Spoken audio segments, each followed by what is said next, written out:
बिस्मिल्लाहिर्रहमानिर्रहीम। अस्सलाम वालेकुम स्टूडेंट्स, कैसे हैं आप लोग। तो स्टूडेंट्स, आज हम अपना फंडामेंटल्स ऑफ नर्सिंग जो हमारा सेमेस्टर 2 की फंडामेंटल चल रही है, हम उसका यूनिट नंबर 1 का पार्ट नंबर 2 हम करने जा रहे हैं, जो कि बेस कर रहा है नर्सिंग असेसमेंट के ऊपर। ये लेक्चर नंबर 2 है हमारा सेकंड सेमेस्टर का। चलिए हम लेक्चर को स्टार्ट करते हैं। तो आगे बढ़ने से पहले स्टूडेंट्स, अगर आप इस चैनल पर नए हैं और आपने अभी तक इसको सब्सक्राइब नहीं किया तो प्लीज इसको सब्सक्राइब कर दें, ताकि आने वाले तमाम लेक्चर्स की जो वीडियोस हैं आप तक बआसानी पहुंच सकें। ये कुछ क्वेश्चन है जो कि आपके कंटेंट में पूछे गए हैं, तो हम वन बाय वन इन सब को सेम लेक्चर में डिस्कस करेंगे। The first question is describe the assessment phase of nursing process. कि नर्सिंग प्रोसेस के अंदर जो असेसमेंट फेज होती है, मैंने आपको बताया था कि नर्सिंग प्रोसेस के अंदर कितनी फेजेज आती हैं, 5 फेजेज आती हैं। पहली असेसमेंट होती है, देन डायग्नोसिस है, फिर हमारे पास प्लानिंग है, उसकी इम्प्लीमेंटेशन है, देन लास्ट पे इवेल्युएशन होती है। तो जो असेसमेंट फेज है, हम आज बेसिकली उसको डिस्कस करने जा रहे हैं कि असेसमेंट फेज में होता क्या है। देन सेकंड क्वेश्चन है discuss the purpose of assessment in nursing practice. कि नर्सिंग प्रैक्टिस के अंदर जो आप असेसमेंट करते हैं उसका क्या पर्पस हो सकता है, हम क्यों नर्सिंग असेसमेंट करते हैं। Then third question identify the skills required for nursing assessment. Nursing assessment के लिए कौन कौन से स्किल्स ऐसे हैं जो कि आपके पास होने चाहिए, तब आप इफेक्टिवली असेसमेंट कर सकते हैं अपने क्लाइंट की। देन फोर्थ क्वेश्चन है differentiate the 3 major activities involve in nursing assessment. कि नर्सिंग असेसमेंट के अंदर जो 3 मेजर एक्टिविटीज हैं वो कौन कौन सी होती है, ठीक है। देन क्वेश्चन नंबर 5 है describe the process of data collection. Data collection किस तरह से है, डाटा हम कैसे कलेक्ट करते हैं, हम किस तरह से उसको किस जो सोर्स के थ्रू हम लेते हैं और हम उसको किस तरह से ऑर्गेनाइज करते हैं। देन क्वेश्चन नंबर 6 है perform a nursing assessment using a functional health approach. क्या फंक्शनल हेल्थ अप्रोच को इस्तेमाल करते हुए, जैसे हमने पिछले अपने लेक्चर में देखा था कि गॉर्डन के प्रिंसिपल्स होते हैं जो कि फंक्शनल हेल्थ अप्रोच के अंदर आते हैं, तो उसके थ्रू अगर आप किसी पेशेंट की असेसमेंट करना चाह रहे हैं तो आप किस तरह से करेंगे, ठीक है। तो ये क्वेश्चन हम सारे के सारे एक एक करके डिस्कस करते हैं। चलिए हम क्वेश्चन नंबर 1 से स्टार्ट करते हैं बच्चों। क्वेश्चन नंबर 1 हमारा क्या था, describe the assessment phase of nursing process. Assessment क्या होती है। Assessing is the systematic and continuous process of collection, organisation, validation and documentation of data, ठीक है। ये 4 आप इसके पार्ट्स पढ़ चुके हैं कि सबसे पहले हम किसी भी पेशेंट के बारे में, किसी भी क्लाइंट के बारे में हम डाटा कलेक्ट करते हैं। फिर हमारे पास जो डाटा कलेक्ट होता है वो रैंडमली होता है, हम इकट्ठा करते हैं। फिर हम उसको क्या करते हैं, ऑर्गेनाइज फॉर्म में लेकर आते हैं। जब हम उसको ऑर्गेनाइज करते हैं तो उसके बाद हम क्या करते हैं, हम वैलिडेट करते हैं। इधर क्लाइंट से करते हैं या उसके सपोर्ट पीपल से करते हैं, या फिर उसकी जो रेफरल सिस्टम जिसके थ्रू वो आया, उसके मेडिकल रिकॉर्ड वगैरह से हम उस डाटा को वैलिडेट करते हैं, रीचेक करते हैं, डबल चेक करते हैं कि क्या जो डाटा हमें मिला है वो सारा का सारा एक्यूरेट है, क्या हम उस पर रिलाई कर सकते हैं। देन हम उस तमाम डाटा को डॉक्यूमेंटेशन कर लेते हैं जिस तरह से हमारी ऑर्गेनाइजेशन, हमारी हेल्थ केयर फैसिलिटी डिमांड करती है, उस तरह से, ठीक है। It is the process that is done in almost all phases of nursing process. अब इस बात का क्या मतलब है कि असेसमेंट हम हर फेज में कैसे कर सकते हैं। अब देखें, आपने क्या किया, जब पेशेंट आया आपके पास एडमिशन के टाइम, आपने उस वक्त असेसमेंट कर ली उसकी, ठीक है। सेकंड, जब आप डायग्नोसिस बना रहे हैं पेशेंट के लिए, तब आप उस वक्त असेसमेंट कर सकते हैं पेशेंट की कि इसको किस किस चीज का रिस्क हो सकता है, क्या क्या चीज इसकी इम्पेयर है, आप तब भी असेसमेंट कर लेते हैं। जब आप प्लानिंग कर रहे होते हैं तब भी आप पेशेंट से पूछ सकते हैं, उसको असेस कर सकते हैं कि जो प्लान आप बना रहे हैं क्या वो फिजिबल है उस क्लाइंट के लिए या नहीं फिजिबल, आप तब भी असेसमेंट करते हैं। फिर जब आप उसको इम्प्लीमेंट करते हैं, आप तब भी क्लाइंट से असेस करते हैं कि क्या उसके लिए उस कंपैटिबिलिटी है क्लाइंट में या नहीं है, कि जो आपने पूरा प्लान ऑफ एक्शन बनाया है वो इम्प्लीमेंट करने के लिए क्लाइंट आपका जो है वो रेडी है या नहीं है। देन आप इवेल्युएशन मैन पे क्या पूछ रहे होते हैं दोबारा से, कि जितना आपने पूरा प्रोसेस चलाया है क्या उससे क्लाइंट को कुछ बेनिफिट हुआ है या नहीं हुआ है। तो बेसिकली क्या है कि आप नर्सिंग प्रोसेस की हर फेज के अंदर आप असेसमेंट कर रहे होते हैं। तो मेरे ख्याल अब इस पॉइंट की काफी अच्छी क्लियरेंस होगी आप सबको। लेकिन यहाँ असेसमेंट की कुछ थोड़ी सी स्कीमेटा मैंने ड्रॉ किया कि आप किस तरह से असेसमेंट करते हैं। सबसे पहले आप डाटा कलेक्ट करते हैं। किस तरह से आप करते हैं, आप ऑब्जर्वेशन करते हैं, ठीक है। ऑब्जर्वेशन में आप अपनी 5 सेंसेस इस्तेमाल करते हैं, ठीक है। आप देख के, सुन के, चख के, आप जो है ऑब्जर्वेशन के थ्रू डाटा इकट्ठा करते हैं। देन आप इंटरव्यू करते हैं, आप क्लाइंट से पूछते हैं, क्वेश्चन पूछते हैं। फिर क्वेश्चंस के अंदर टाइप्स होती हैं, हम आगे जाके उनको डिस्कस करेंगे कि आप क्लाइंट से किस किस तरह के क्वेश्चन पूछते हैं और वो आपको किस तरह के आंसर करते हैं। देन बाय एग्जामिनिंग, आप फिजिकल एग्जामिनेशन करते हैं, आप उसका हेड टू टो एग्जामिनेशन करते हैं, जिसमें आपको सर्टन नॉर्मेलिटीज और एबनॉर्मेलिटीज पता चलती हैं कि ये क्लाइंट की नॉर्मल बॉडी जो है हमारा उसका पोस्चर है, नॉर्मल बॉडी की फंक्शनिंग है, और ये एबनॉर्मल बॉडी फंक्शनिंग आ रही है, ठीक है। देन सेकंड पे हमारे पास क्या आ जाता है, ऑर्गेनाइजिंग डाटा। पहला कलेक्टिंग डाटा था, देन ऑर्गेनाइजिंग डाटा आ गया। तो इसमें हम क्या करते हैं, हम डाटा को किस तरह से ऑर्गेनाइज करते हैं। इसमें 3 कॉन्सेप्चुअल मॉडल्स आते हैं नर्सिंग के, जिसमें सबसे पहला है गॉर्डन्स फंक्शनल हेल्थ पैटर्न का मॉडल आता है। सेकंड आपके पास ऑरम सेल्फ केयर मॉडल आता है, और थर्ड में रॉयज अडेप्टेशन मॉडल आता है, ठीक है। तो ये 3 मॉडल है, हम इन तीनों मॉडल्स को भी एक एक करके डिस्कस करेंगे। डाटा ऑर्गेनाइजिंग के अंदर। बेसिकली स्कीमाटा ड्रॉ करने का मकसद ये था कि आपके ब्रेन में जो एक स्केच बन जाए कि हमने चैप्टर को किस तरह करना है, ठीक है। थर्ड, आपके पास वैलिडेटिंग डाटा है, डाटा आप वैलिडेट किस तरह से करते हो। Compare subjective and objective data to verify the client statement, ठीक है, कि जो आपने खुद से डाटा देखा है और जो क्लाइंट आपको बता रहा है, आप उनको कंपेयर करो, ठीक है। तो जब आप उनको कंपैरिजन करोगे, क्लाइंट आपको बता रहा है कि जनाब मुझे पेन हो रहा है, आप देखोगे क्लाइंट एक तरफ को बेंड करके बैठा हुआ है, ठीक है, जिस पॉइंट पे उसने हाथ रखा है वो बता रहा है कि यहाँ पर उसको पेन है, तो आपको पेन के सिम्टम देख के पता चल गया कि आपको वैलिडेट हो गया, आपको समझ आ गई कि मैंने इस बात पे रिलाई करना है कि इसको वाकई पेन हो रहा है, ठीक है।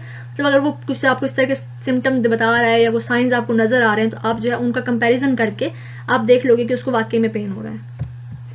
क्लैरिफाई एम्बिग्यूअस और वेग स्टेटमेंट।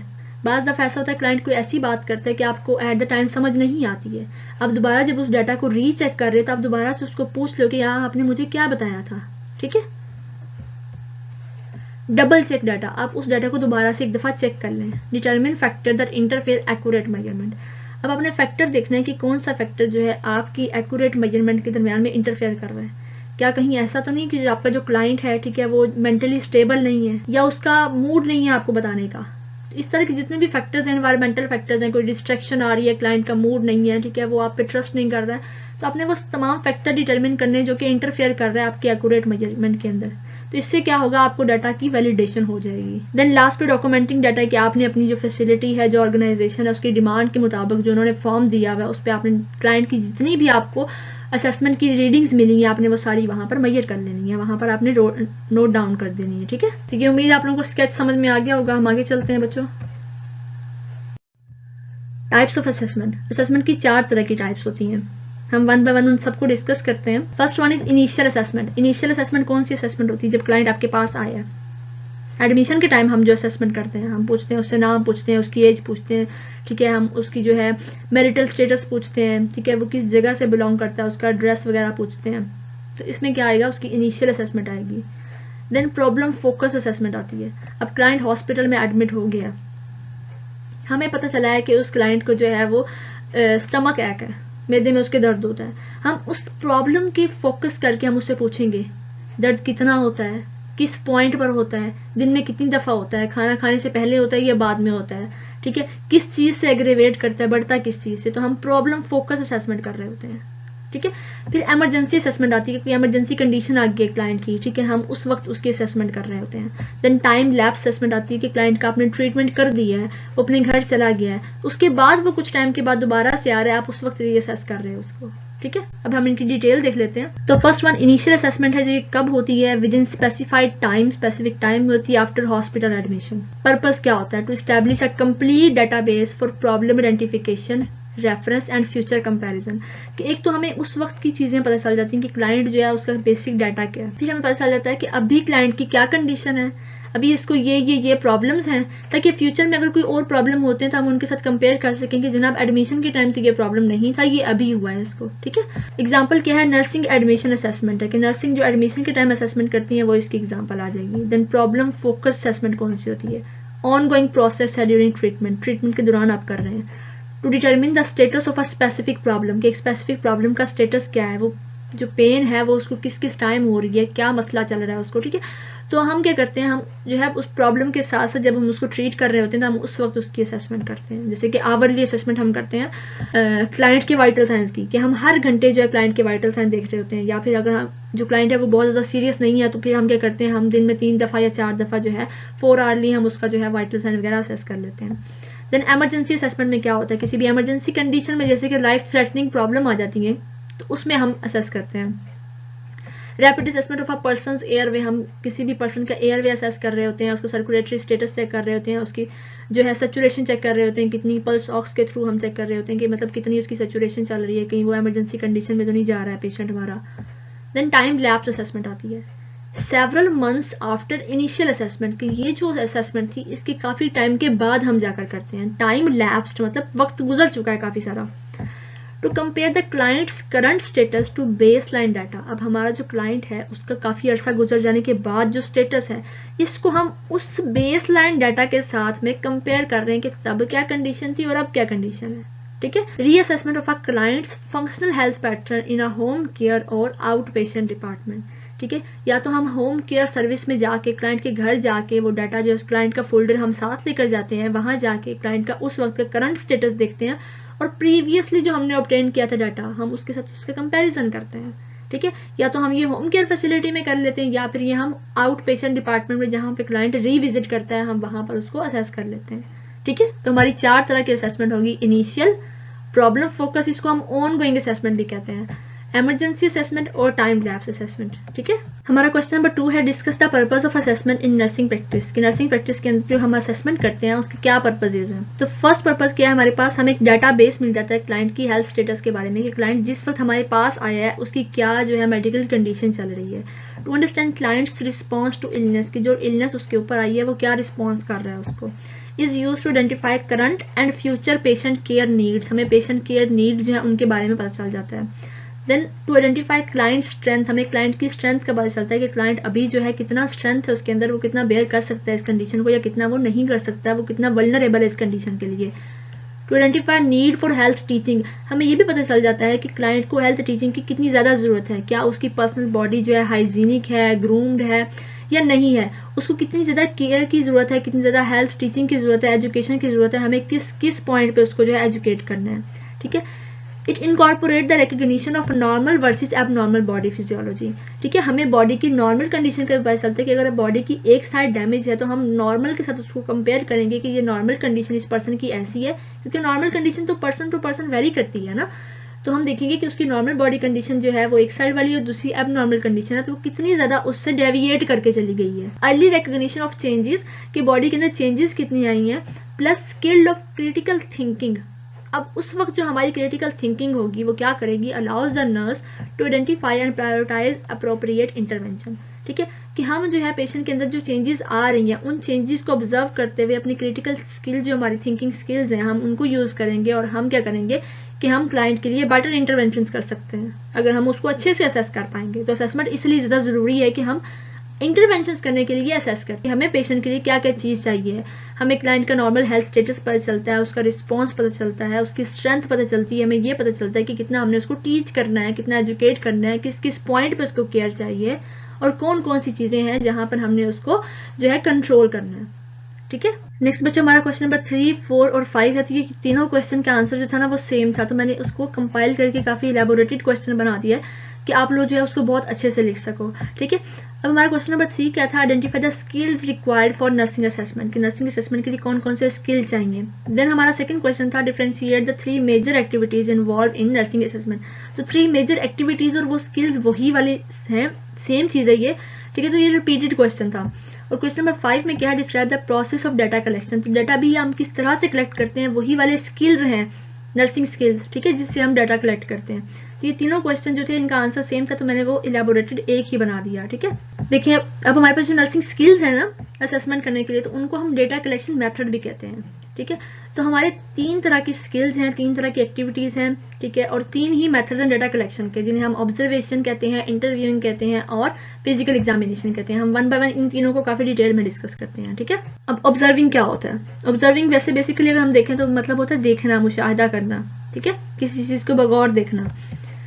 तो इसमें हम क्या करते हैं, यूज ऑल सेंसेस, हम अपनी तमाम सेंसेस इस्तेमाल करते हैं। जैसे हम विजन इस्तेमाल करते हैं पेशेंट की ओवरऑल अपीयरेंस देखने के लिए, उसके ग्रूमिंग देखने के लिए कि उसकी वेल ड्रेस है क्लाइंट, ठीक है, कॉन्फिडेंट है।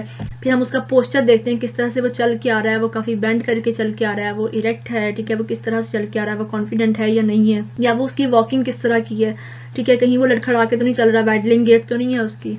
देन आप स्मेल से कैसे करेंगे, बॉडी और ब्रेथ ऑर्डर्स, आप उसकी ब्रेथ ऑर्डर देखोगे, जैसे कि अगर एसीटोन ब्रेथ होती है, ठीक है, जिसका मतलब है पेशेंट डायबिटिक कीटोएसिडोसिस में जा रहा है, उससे भी आपको काफी हद तक जो है डाटा मिल जाता है, समझ आ जाती है आपको कि क्लाइंट किस कंडीशन में जा रहा है। देन हियरिंग, आप कैसे समझते हो इसको कि आप जो है क्लाइंट की क्या क्या चीज सुन सकते हो, आप उसकी ब्रेथ साउंड सुन सकते हो, आप उसकी हार्ट की साउंड सुन सकते हो जिनमें नॉर्मल साउंड आती है और अब नॉर्मल साउंड आती हैं, ठीक है। फिर आप बॉवल साउंड सुन सकते हो, जीआईटी की जो हमारी स्टमक एम्टाइन की जो साउंड्स होती हैं, ठीक है, गट की जो एम्टाइन की साउंड्स होती हैं, वो तमाम साउंड जो है हम वो सुन सकते हैं। तो उससे भी हमें क्लाइंट की हेल्थ के बारे में काफी डाटा मिल जाता है। देन टच से आप कैसे चेक कर सकते हो, आप तो उसकी स्किन का टेम्परेचर चेक कर सकते हो आप, स्किन का मॉइस्चर चेक कर सकते हैं, हम टच से पल्स रेट जो है क्लाइंट का वो चेक कर सकते हैं, ठीक है।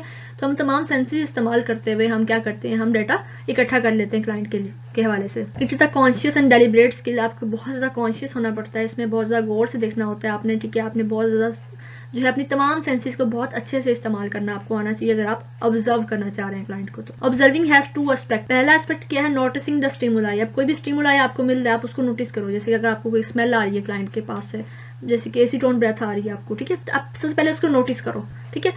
फिर आप क्या करो, आपने नोटिस कर लिया, आपको समझ आ गई कि ये क्या था, फिर आपने उसको सिलेक्ट किया, ऑर्गेनाइज किया और आपने एक रिजल्ट बना दिया कि ये स्मेल जो है ये इस कंडीशन में आती है, तो मतलब क्लाइंट को ये प्रॉब्लम चल रहा है, ठीक है। तो पहले आपने क्या करना है, आपने नोटिस करना है, फिर आपने उसको सिलेक्ट करना है, ऑर्गेनाइज करना है और एंड पे आपने उससे इंटरप्रिटेशन निकाल देनी है। देन आपके पास सेकंड स्टेप आता है इंटरव्यूइंग, कि आप जो है जब आप क्लाइंट की असेसमेंट करते हैं तो उसमें इंटरव्यूइंग फेज जो सेकंड आपका डाटा कलेक्शन मेथड है या आपका सेकंड नर्सिंग स्किल है, तो उसमें आप क्या करते हैं। अब इंटरव्यू क्या होता है, an interview is a planned communication with a purpose, कि एक पर्पस है और उसके तहत आप एक प्लान्ड कम्युनिकेशन कर रहे हैं, बातचीत कर रहे हैं। फॉर एग्जाम्पल टू गेट और गिव इन्फॉर्मेशन, या आप इन्फॉर्मेशन हासिल करना चाह रहे हैं या आप इन्फॉर्मेशन देना चाह रहे हैं। Identify problems of mutual concern, या तो आप ऐसा कर सकते हैं कि जो म्यूचुअल कंसर्न है, कोई भी प्रॉब्लम है, कुछ भी है, आप उसके बारे में पता चला सकते हैं। इवेल्युएट चेंज, आप जो है चेंज को इवेल्युएट करना चाह रहे हैं क्लाइंट के अंदर। एंड टू प्रोवाइड सपोर्ट और काउंसलिंग थेरेपी, ठीक है, कि आप जो है सपोर्ट प्रोवाइड करना चाह रहे हैं और काउंसलिंग थेरेपी प्रोवाइड करना चाह रहे हैं। अगर हम इसी डेफिनेशन को मॉडिफाई करें नर्सिंग और क्लाइंट के हिसाब से, तो क्या होगा कि एक प्लान कम्युनिकेशन है जो कि आप किसके दरमियान हो रही है, एक नर्स के और उसके क्लाइंट के दरमियान में हो रही है, किस लिए, ताकि हम इन्फॉर्मेशन को गेन कर सकें और फिर हम आइडेंटिफाई कर सकें प्रॉब्लम को और उनको हम जो है सपोर्ट कर सकें क्लाइंट को और उसकी काउंसलिंग कर सकें। One example of interviewing is taking clients health history, हम जब क्लाइंट की पूरी हेल्थ हिस्ट्री लेते हैं तो वो क्या है, एक इंटरव्यू है। अप्रोचेस टू इंटरव्यूइंग, अब हम इंटरव्यू की अप्रोचेस क्या क्या हो सकती हैं। एक होता है डायरेक्टिव इंटरव्यू, डायरेक्टिव इंटरव्यू में क्या होता है, is highly structured and elicit specific information, ठीक है, जिसमें एक स्पेसिफिक इन्फॉर्मेशन आपको मिलती है। इसमें आप क्या करते हैं, आप सीधे सीधे डायरेक्ट क्वेश्चन पूछते हैं क्लाइंट से, जिनके वो एक डायरेक्ट आंसर देते हैं, जिसमें कोई किसी किस्म की इलेबोरेशन, डिटेल्स, ठीक है, पर्सनल फीलिंग्स वगैरह इन्वॉल्व नहीं होती हैं। जैसे आपसे किसी ने पूछा आपको बुखार है, आपने कहा जी नहीं है, ठीक है, तो मतलब इसका स्ट्रेट फॉरवर्ड आंसर बनता था। तो डायरेक्टिव क्वेश्चन आपसे पूछे जाते हैं जिसको हम बोलते हैं क्लोज्ड एंडेड क्वेश्चन, कि जिनका आगे फर्दर इलेबोरेशन नहीं होती है आंसर्स की, हाँ या ना में जवाब होता है, ठीक है। The nurse control the interview and give specific direction to clients answers, ठीक है। यहां से आपको समझ आ गई कि इसको डायरेक्टिव इंटरव्यू क्यों कहते हैं हम, ठीक है, कि नर्स जो है वो इंटरव्यू को कंट्रोल करती है और स्पेसिफिक डायरेक्शन देती है क्लाइंट की बात को। जैसे उसने उससे सवाल पूछा कि जनाब आप सुबह को वॉक करते हैं, उसने कहा नहीं करता हूँ, उसने वॉक के हवाले से क्लाइंट ने बात की, उसने वॉक के हवाले से बात क्यों की, क्योंकि नर्स ने उसको डायरेक्शन दी कि उसने वॉक के हवाले से बात करनी है। The nurse ask close ended question, ठीक है, तो क्लोज एंडेड क्वेश्चन का क्या मतलब होता है कि जिसका जवाब जो है हाँ या नहीं में होगा। देन आता है नॉन डायरेक्टिव इंटरव्यू, इसमें क्या होता है, the nurse allows the client to control the purpose, client खुद कंट्रोल करता है। अब जैसे किसी क्लाइंट को कोई डिजीज है, वो हमारे पास आता है, हम उससे पूछते हैं कि आप अपनी डिजीज के हवाले से क्या फील करते हैं, हमने उसको ओपनली कुछ भी कहने को छोड़ दिया, ठीक है, वो जो भी फील करता है, जिस तरह के उसके इमोशंस हैं, जो उसका रिस्पॉन्स है, वो उसको ओपनली आपको बता देगा। तो इस तरह के किसी भी क्वेश्चन को हम क्या बोलते हैं, ओपन एंडेड क्वेश्चन बोलते हैं, कि जिसपे आपने लास्ट एंड छोड़ दिया कि क्लाइंट जितना मर्जी उसको खींच कर ले जाए, फिर वो जितना फील कर रहा है, जो वो फील कर रहा है, वो आपको सब कुछ बताएगा। नेक्स्ट हमारे पास है काइंड्स ऑफ इंटरव्यूइंग क्वेश्चंस। जब इंटरव्यू आप करते हैं तो उसमें किसी तरह के क्वेश्चन आप पूछते हैं, तो वो 4-5 तरह के क्वेश्चन होते हैं, ठीक है। पहले है क्लोज एंडेड क्वेश्चन, हम इन पे बात कर चुके हैं कि ये क्या होते हैं, रिस्ट्रिक्टिव क्वेश्चन होते हैं जिनमें सिर्फ येस और नो का आंसर होता है, किसी भी तरह की स्पेसिफिक इन्फॉर्मेशन देने के लिए हम ये जो क्वेश्चन पूछते हैं। This question usually start with words like where, when, who, what. Then open-ended question आते हैं। These questions allow the client to give more information about themselves. They allow freedom to client to speak out what they want to speak. कि जो वो बोलना चाह रहे हैं आप उनको बोलने दो। What do you feel about your disease? अपनी डिजीज के हवाले से आप क्या फील करते हैं, आप बता दें हमें। Then हमारे पास आते हैं न्यूट्रल क्वेश्चंस। न्यूट्रल क्वेश्चंस कैसे होते हैं, जैसे नाम से जाहिर है कि कुछ मतलब आप कोई प्रेशर नहीं डाल रहे उन पे, क्लाइंट पे, वो किसी भी तरह के आपको आंसर कर सकते हैं बगैर किसी भी किस्म के प्रेशर के। It is a question to which the client can answer without direction or pressure from the nurse. Why do you think you had the operation, अब हम उससे पूछ रहे हैं आपको क्यों लगता है क्या मतलब आपका ऑपरेशन हुआ था, जब हमने उसको कोई डायरेक्शन नहीं दी है, उसको जो भी समझ में आता है वो बोल देगा न्यूट्रल होके, उसको अच्छा समझ लगता है कि मेरा ऑपरेशन होना चाहिए था इसलिए हुआ, या उसको बुरा लगता है, ठीक है, वो जो भी फील करेगा वो आपको बता देगा। देन लीडिंग क्वेश्चन, लीडिंग मतलब रास्ता दिखाने वाले, सामने जाने वाले, लीड करने वाले। अब इनमें क्या होगा, These question contain such word which suggest what the answer is expected, ठीक है, कि वो क्वेश्चन बता देते हैं कि आंसर क्या एक्सपेक्ट किया जा रहा है। अब हम क्लाइंट से पूछ रहे हैं कि क्या आप अपनी मेडिसिन लेंगे, क्या नहीं लेंगे, हमने उसको एक लीड दे दी, ठीक है, तो उस लीड के ही बाजू पकड़ के वो हमें आंसर कर देगा। हमने उसे कह दिया कि आप नहीं लेंगे, तो वो कह देगा नहीं लूंगा, तो हमें पहले से पता है कि वो क्या हमें आंसर करेगा, या वो कह देगा कि मैं ले लूंगा। अब हमने इंटरव्यू को प्लान किस तरह से करना होता है। इंटरव्यू के लिए टाइम जो है, टाइम स्केड्यूलिंग बहुत ज्यादा इंपॉर्टेंट होती है।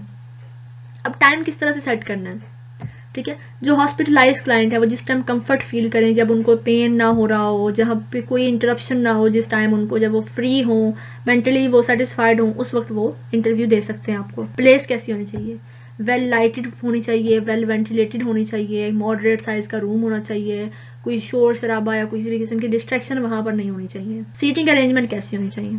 अब इसमें ऐसा नहीं होता है कि मतलब एक तरह से, जिस तरह से आप जाते हो किसी भी बड़े ऑफिसर के ऑफिस में जाते हो, ठीक है, तो क्या होता है कि एक टेबल लगी होती है, उसके उस तरफ वो ऑफिसर बैठा हुआ है, तो इस तरफ छोटी सी कुर्सी आपके लिए लगी हुई है, ठीक है, बीच में बड़ी सारी टेबल है, इतना गैप आ गया बीच में, इस तरह का नहीं होता है। मतलब एक फॉर्मल सीटिंग नहीं होती है उसमें।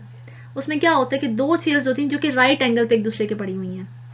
राइट एंगल समझते हैं ना, 90 की डिग्री का एंगल, ठीक है, तो वो ऑलमोस्ट पास पास पड़ी होती हैं, ठीक है, मतलब कुछ फीट अपार्ट होती हैं, 2 या 3 फीट दूर होती हैं एक दूसरे से वो, ठीक है। तो इस तरह की सीटिंग अरेंजमेंट होनी चाहिए।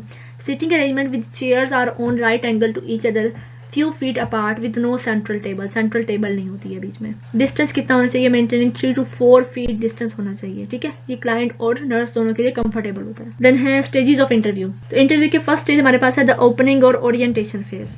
ओरिएंटेशन फेज में क्या होता है, nurse explain the purpose and nature of the interview, कि नर्स बताती है कि ये इंटरव्यू जो है किस तरह का होने वाला है और ये क्यों किया जा रहा है interview. Second, nurse tell the client that he has the right not to provide data and tell the client how this information will be used. हम उसको ये राइट देते हैं, क्लाइंट का ये राइट है कि वो हमें किसी स्पेसिफिक प्रॉब्लम के बारे में इंफॉर्मेशन देना चाह रहा है या नहीं देना चाह रहा। हम उसको ये भी बताते हैं कि इसकी ये जो इन्फॉर्मेशन है हम कहाँ यूज करेंगे। हम उसको बताते हैं कि हम उसकी ये इन्फॉर्मेशन उसकी ट्रीटमेंट प्लान में इस्तेमाल करेंगे, ना कि हम किसी को जाके बताएंगे, क्योंकि क्लाइंट को बहुत ज्यादा होता है ना कि मेरी ये जो इन्फॉर्मेशन ये कॉन्फिडेंशियल रहे। तो हमने उसको कॉन्फिडेंशियलिटी का यकीन दिलाना होता है कि ये इन्फॉर्मेशन हमारे पास रहेगी, सेफ रहेगी, हम इसको सिर्फ आपके ट्रीटमेंट प्लान में इस्तेमाल करेंगे। Nurse client therapeutic relationship is build in this stage, कि नर्स और क्लाइंट की जो थेराप्यूटिक रिलेशनशिप होता है वो इस स्टेज में जो है वो बिल्डअप होता है। अब सेकंड फेज क्या होती है, the body of the interview. The client communicate what he or she thinks, feels, knows and perceives in response to nurse, कि जैसा उसको फील होगा, जैसा वो जानता है, जो वो परसीव करता है, उसको पेन होता है नहीं होता है, उसको पेन, उसको अच्छा लगता है, उसको बुरा लगता है, किस कंडीशन में वो कैसा महसूस करता है, उसकी डेली लाइफ में क्या क्या चेंजेस आई हैं इस डिजीज के आने से, कौन कौन से रोल रिलेशनशिप उसके डिस्टर्ब हुए हैं, वो सब कुछ आपको बता देगा। Nurse uses therapeutic communication techniques. हमें थेराप्यूटिक कम्युनिकेशन टेक्निक्स इस्तेमाल करनी आनी चाहिए।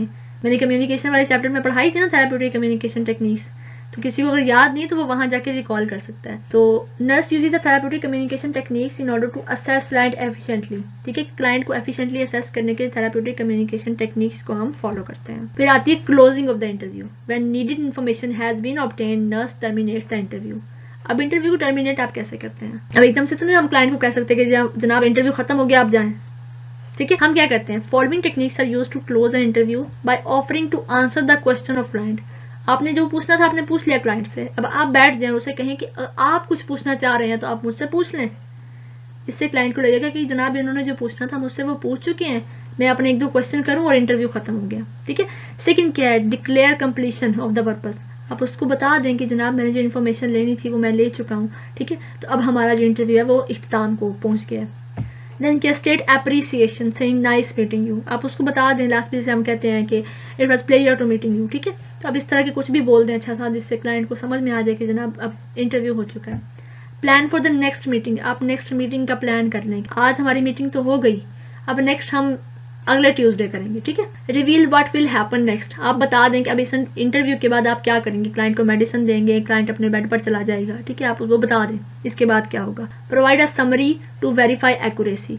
आपने जो भी इन्फॉर्मेशन इकट्ठी किया उससे आप उस तमाम इन्फॉर्मेशन को एक दफ़ा रिपीट करके समराइज करके क्लाइंट को बता दें कि आपने मुझे ये सब कुछ बताया है, तो ये सारा कुछ मैंने नोट डाउन कर लिया, आप एक दफ़ा सुन लें कि क्या मैंने सारा कुछ नोट डाउन कर लिया है, ठीक है।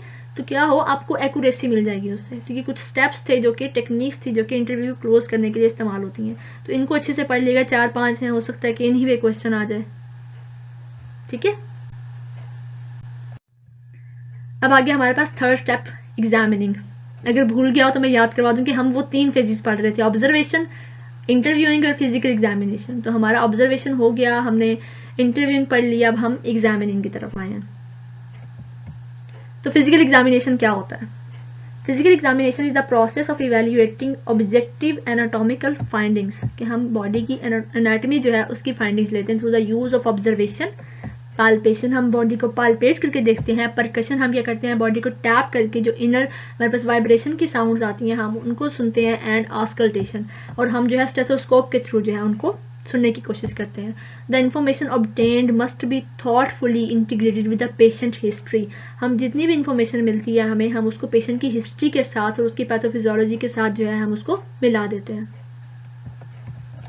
It may be according to your desire, आप अपनी डिजायर के मुताबिक कर सकते हैं। आप हेड टू टू अप्रोच कर सकते हैं, मतलब आप उसके सर से शुरू करें असेसमेंट करना, उसके हेड की असेसमेंट करें, उसकी आईज की, उसकी नोज की, उसके माउथ की, टीथ की, ईयर्स की, उसकी नेक की असेसमेंट करें, मसल्स की, चेस्ट की करें।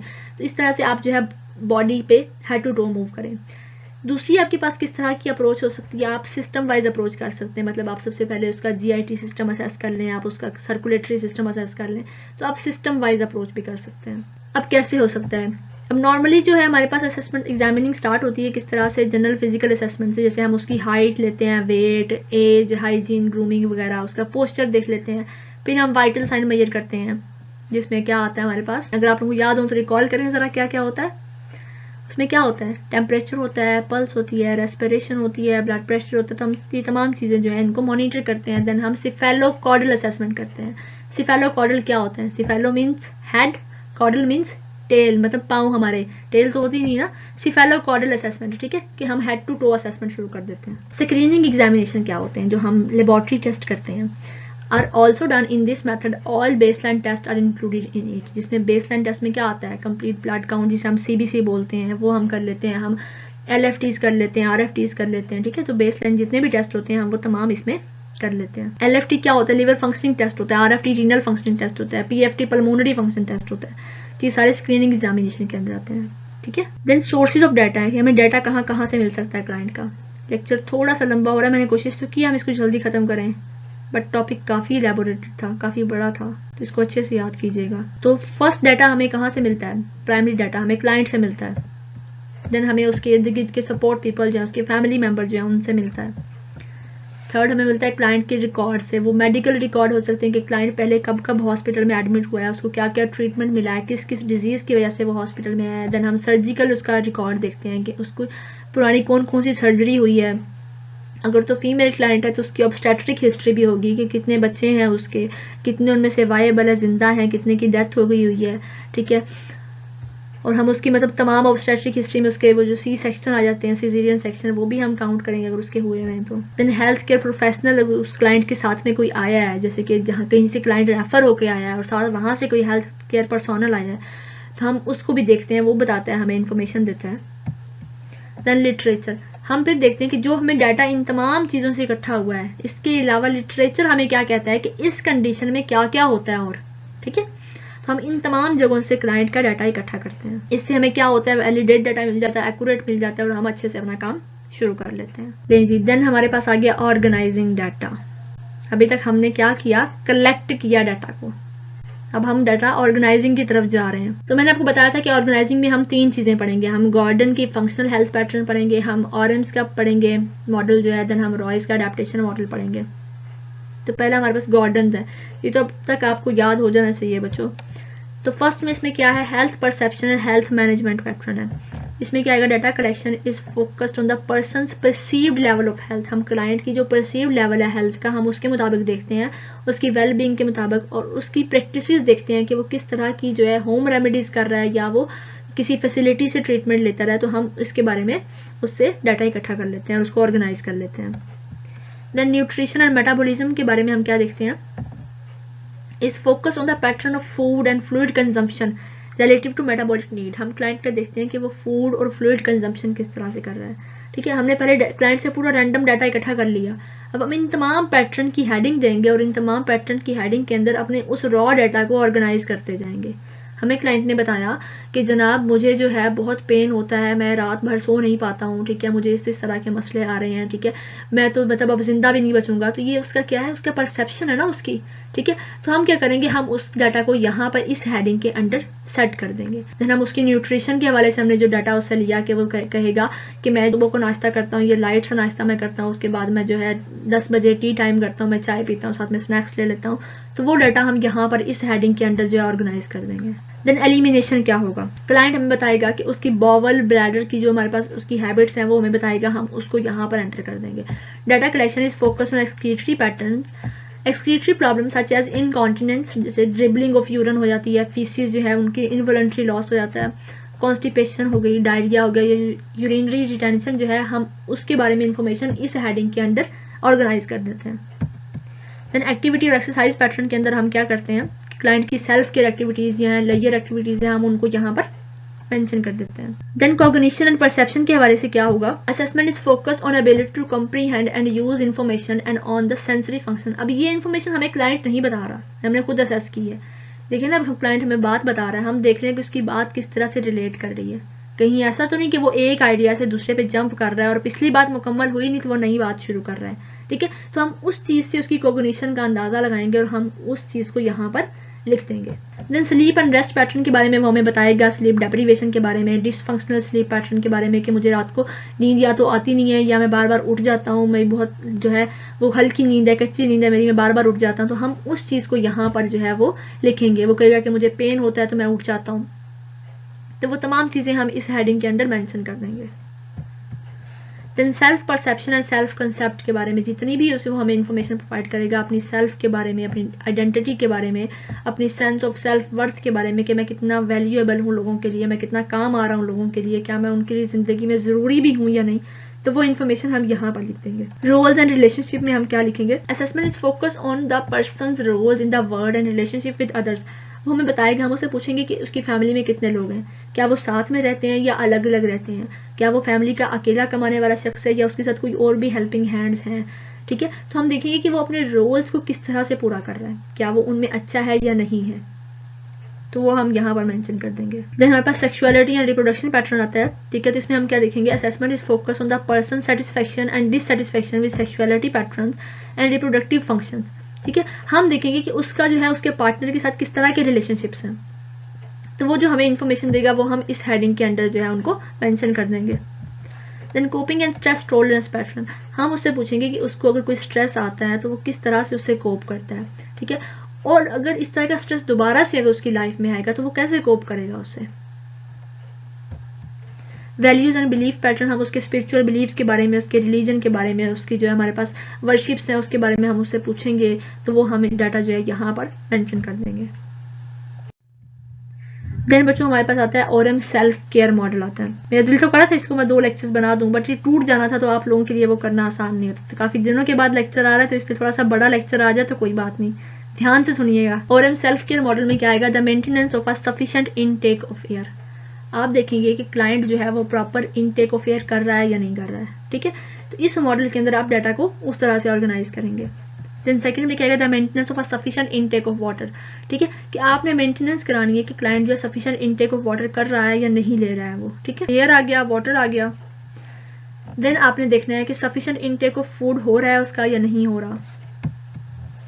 The provision of care associated with elimination process and excrements, ये बिल्कुल वही तरह की बातें जिस तरह से हम पीछे पढ़कर आए गार्डन्स में, लेकिन ये क्या, ये थोड़ा सा छोटा मॉडल है उससे, ठीक है। तो इसमें आपने देखना है कि क्लाइंट जो है उस सफिशिएंट इनटेक ऑफ एयर ले रहा है या नहीं ले रहा है वो, मतलब हम उसके लंग्स को देख रहे हैं, ठीक है। देन हम उसके वाटर देख रहे हैं, देन हम उसके फूड देख रहे हैं, जिसमें हमने न्यूट्रिशन वैसे वहां पर किया था, यहाँ पर फूड आ गया, ठीक है। फिर हमने उसमें एक्सक्रीशन या एलिमिनेशन पैटर्न देखा था, यहाँ पर भी उसी तरह से एलिमिनेशन पैटर्न आ गया।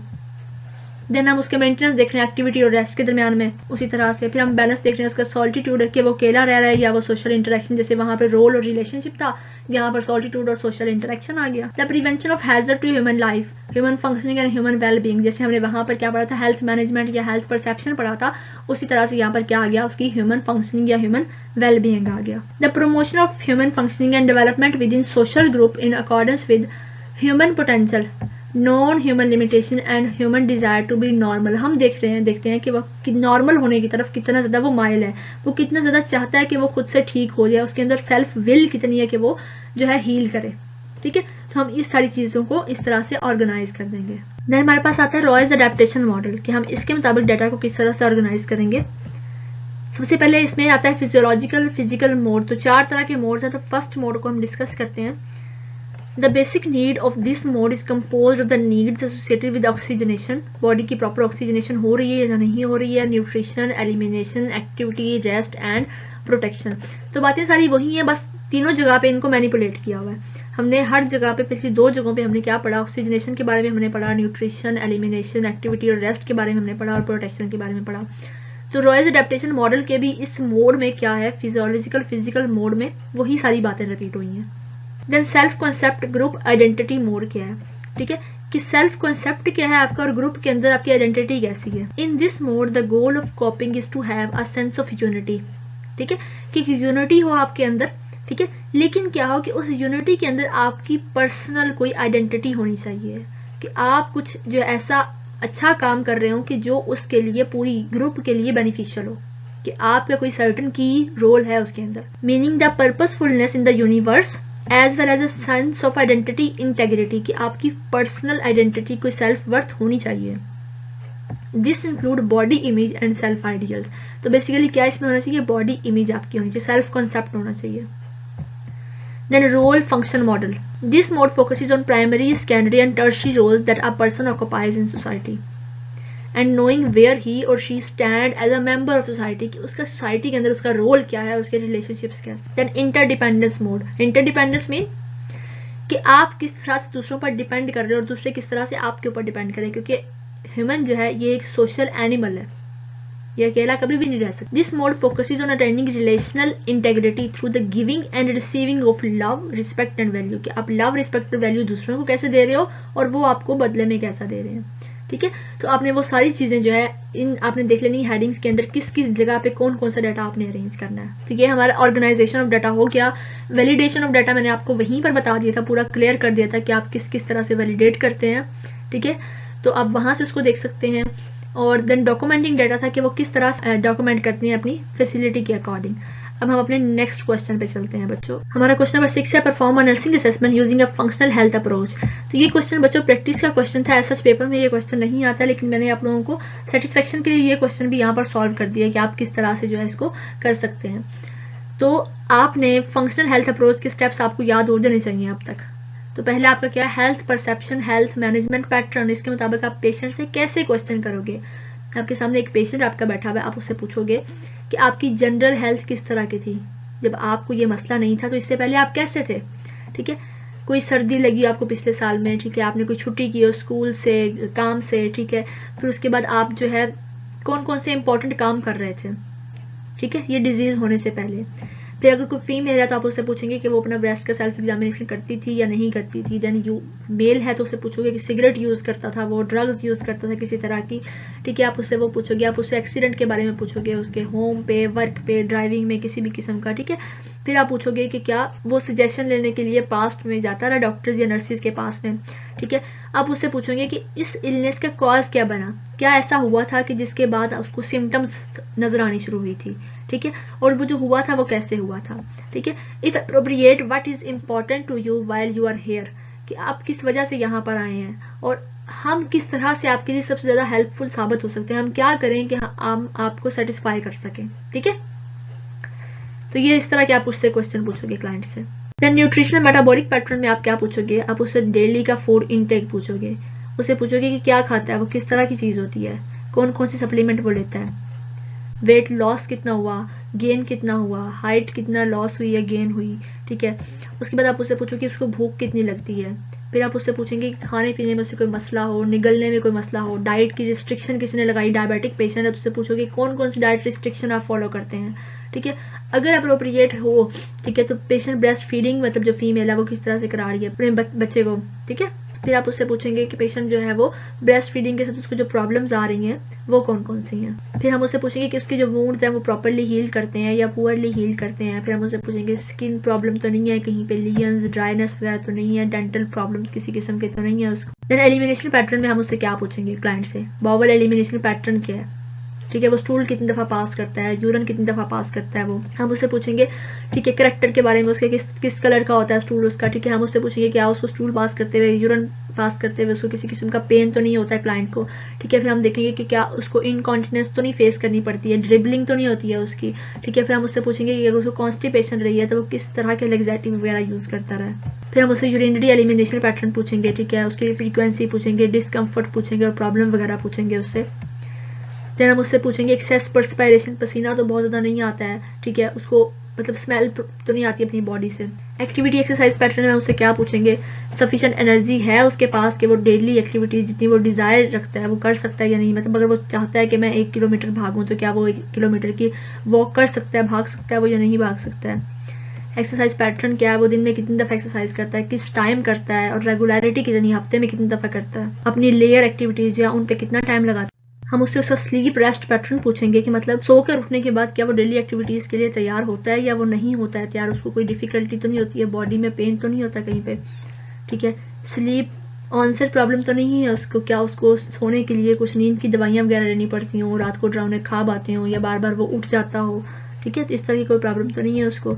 देन हम उससे देखेंगे कि रेस्ट के पीरियड कितने लेता है वो। देन हम उसके कोग्निटिव परसेप्चुअल पैटर्न देखेंगे कि उसकी जो है कोग्निशन किस तरह की है, उसको कोई हेयरिंग डिफिकल्टी या हेयरिंग एड तो नहीं लगी हुई किसी किस्म की, मतलब वियर में तो नहीं उसको कोई मसला, वो ग्लासेस पहनता है, उसने अपनी नज़र जो है कब चेक कराई थी लास्ट टाइम, ठीक है, उसकी मेमोरी में तो नहीं कोई मसला आ रहा, ठीक है, उसको चीज़ें याद रखना या फैसले करना आसान लगता है या मुश्किल लगता है उसको, ठीक है, चीज़ें वो याद किस तरह से रखता है, कोई याद रखने के बाद उसको कोई मसला तो नहीं होता है, किसी किस्म की डिस्कम्फर्ट पेन अगर होता है उसको तो वो किस तरह से उसको मैनेज करता है।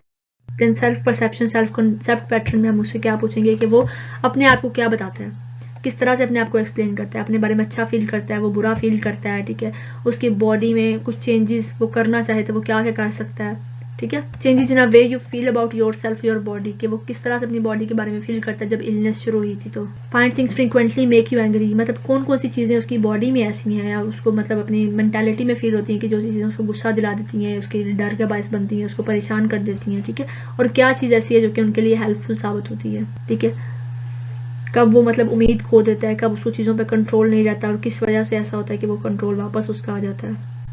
देन रोल रिलेशनशिप पैटर्न में हम क्या देखते हैं, हम देखते हैं कि वो अकेला रहता है, फैमिली के साथ रहता है, फैमिली में कितने लोग हैं, ठीक है, फैमिली का कोई प्रॉब्लम जिसको वो डील ना कर सकता हो, क्या वो न्यूक्लियर फैमिली में रहता है, वो एक्सटेंडेड फैमिली में, न्यूक्लियर फैमिली मतलब मियाँ बीवी और बच्चे रहते हैं, एक्सटेंडेड फैमिली मतलब मियाँ बीवी बच्चे और साथ में जो हस्बैंड है उसके बहन भाई भी अपने मतलब फैमिलीज के साथ में रहते हैं, जॉइंट फैमिली जिसे हम कह देते हैं। फैमिली किस चीज़ पे डिपेंड करती है, क्या आप ही अकेले कमाने वाले हो, आप किस तरह से मैनेज कर रहे हो उसको, ठीक है, फिर आप क्या देखते हैं कि मतलब आपकी जो फैमिली है आपकी डिजीज़ के बारे में, आपकी हॉस्पिटलाइजेशन के बारे में किस तरह का फील करती है।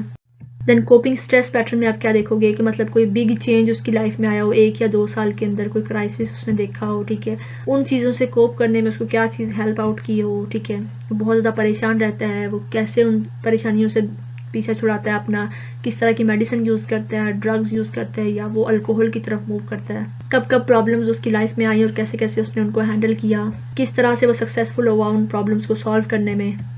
वैल्यू बिलीव पैटर्न में हम देखते हैं कि मतलब वो कौन सी चीज़ें इनको अपनी ज़िंदगी से वो निकालना चाहता है, फ्यूचर के लिए उसके क्या प्लान्स हैं, उसका रिलीजन उसकी ज़िंदगी में इम्पॉर्टेंट है, ठीक है, तो उसके बाद आप देखेंगे मतलब if appropriate does this help when difficulties arise, क्या ऐसा होता है कि आपका रिलीजन हेल्प करता है आपकी जब आपकी ज़िंदगी में मुश्किलें आ जाती हैं। तो if appropriate will being here interfere with any religious practices, क्या ऐसा है कि अगर आप यहाँ पर आए हैं तो कि किसी आपकी रिलीजियस प्रैक्टिस के अगेंस्ट है कि आपको नहीं आना चाहिए था हॉस्पिटल में।